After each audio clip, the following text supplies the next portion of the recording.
Whoddie, how did it affect you personally when it happened? Like, cause I see that you always, I know you miss your brother. I see it in your every posts. day I think about him every day. Nigga, me and my uncle's the ones who found him. And I was just with him the night before. Like, we lived right next door to each other. So Yeah. I seen my brother every single day. He was with me every single day, literally. And I had just smoked with him that night before.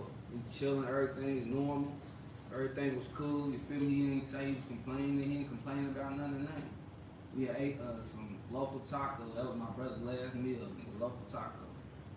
He said, Dad, listen to some new music. We just listened to some songs. It was so fucked up because I had just made a song in the studio that night called Die Young. It was fucking me up for real a little bit, but we listened to that. We listened to a couple songs and we still kind of going through it about Granny a little bit. You feel me? Now, Granny had just died. Wow. And then we listened to the song and shit. I sent it to him. We smoked. He's like, man, send me that song.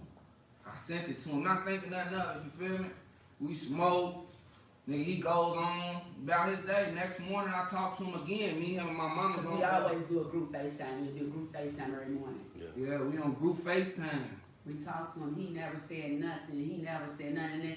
And I don't know if God was preparing me. I literally just talked to a person like about this today at the shop because I'm like, maybe when I was going through that, maybe it's when he was dying. He had told me that because his dad had an apartment and he was in there. He was living in his dad's apartment. And I'm glad that he got to do that because he was so sheltered for real. Yeah, he lived a hell of a life. So I'm glad that he got to go over there and live on his own for a while. But he told me he wanted me to make him some oxtails and that.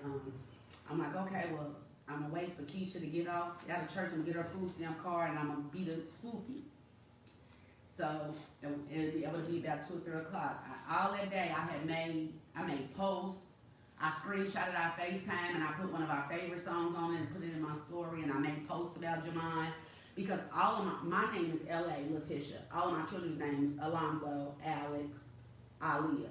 Jamon's the only one because his daddy named him after that. And I told him when I was pregnant with Aaliyah, I'm like, are you mad? I won't name her Aaliyah if you feel away. Because you're the only eyeball. It's like, nah, I'm the chosen one. I'm the golden one. Nah.